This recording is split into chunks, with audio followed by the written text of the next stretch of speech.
Welcome to another edition of Coronavirus Challenges, Caring for Californians with Disabilities. I'm Kellie DeMarco. The goal of these interviews is to really help shed a light on a population of people that cannot be forgotten, as well as their service providers who are doing everything they can for them right now, whether that be to bring them in online, provide resources for them at a time when life has really changed for all of us. Service providers all up and down California are working hard right now. And one of those is Vocations Plus Connection in Fresno. And joining me today is the CEO, Doug Middleton. Thanks, Kelly. Thanks for having me. So talk a little bit about what you do there in Fresno and how you help folks with disabilities. Yeah, so Vocation Plus is a community-based vocational day program, and we serve about 230 clients roughly. And we get them out in the community, integrating them in ways that are meaningful and functional to them, mostly focused on work, life skills development, and just education, helping them develop and grow into the people who they're aspiring to be. You've had to make a lot of changes, I'm guessing, with coronavirus. I know it's not easy, but you have managed to really do some fun things for your clients and still make them feel safe and involved. Yeah, definitely. As an essential service, we remained active in the community for as long as we could, but eventually we did have to make the difficult decision to cease in-person supports and services. So alternatively, we shifted to a remote service where our staff are connecting with clients via telephone, video conferences and chats. Social media platforms have been big for us, a lot of fun. And so that's a way for us to stay in community with our clients and continue providing that service. And we've had great outcomes with it. It's really fun to see just the smiles and the comments. I've looked through a lot of your YouTube videos.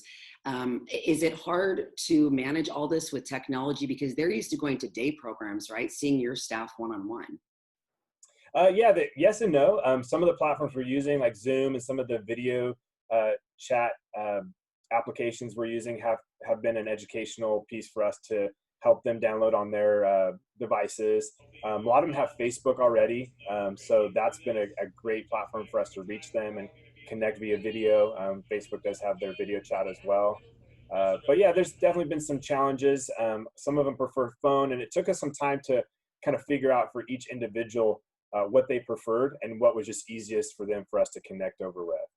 How did you know what to do? I mean, this order came down, right? Just kind of really quickly. And I know a lot of service providers just had to make a split decision on what to do, and just getting that communication out to your clients, to their families. It's a big adjustment.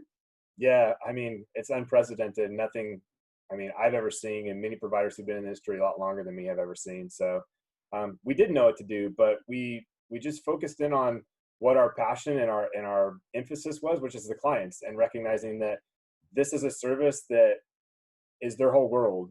It's their fulfillment, it's their purpose.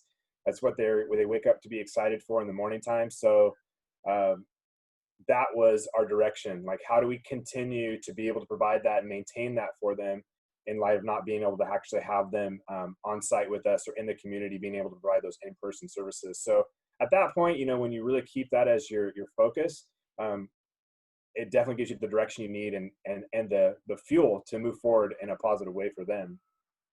Unfortunately, the IDD community has been underfunded for so long. I mean, it's really incredible to think about, just past rate cuts and just what you were even able to pay some of your people that work for you.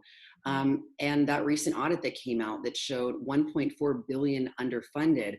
Now we have, coronavirus and things that are happening on top of this. Where do you see your organization heading? And is it possible to keep going like this? Right. Yeah, Kelly, we've been chronically underfunded for many years, and the provider community, there's just been ingenuity and innovation, time and time again, year after year, as the funding just not there. And it's a provider community that honestly, Vocation Plus is just privileged to be a part of, because some of the most brilliant minds and people with hearts to serve like you wouldn't believe. So for those reasons, we've remained progressive and client focused. Just some of the neat ways we've found to work around those barriers, the financial barriers.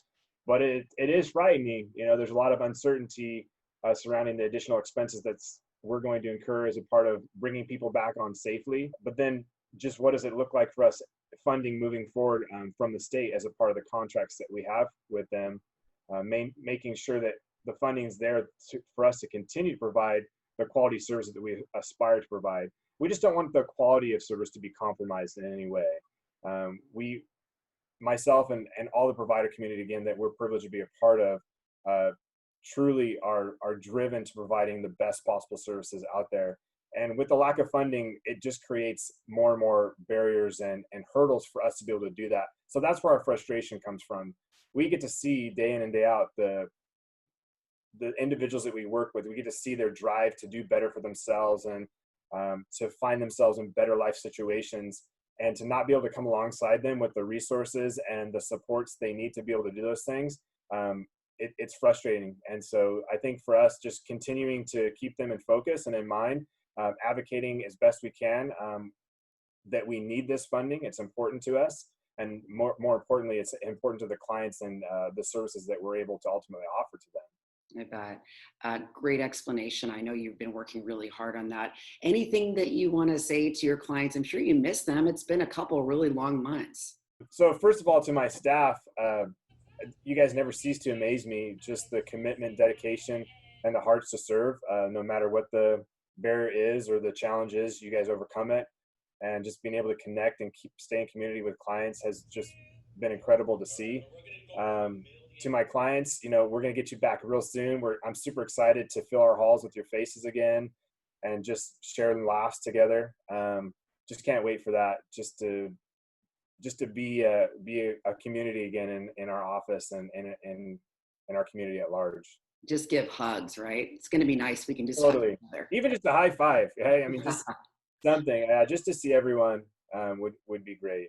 Well, you're doing a great job, Doug, and I've loved watching your videos. So proud of all the work that you guys are doing there. Just keep it up and keep your head up, I guess, is all we can do at this point, right? Yeah. Thanks so much, Kelly. Thanks for highlighting what we do and bringing attention to the clients that we serve, because they're definitely going to need us during this time. Okay. Thanks, Doug. Take care.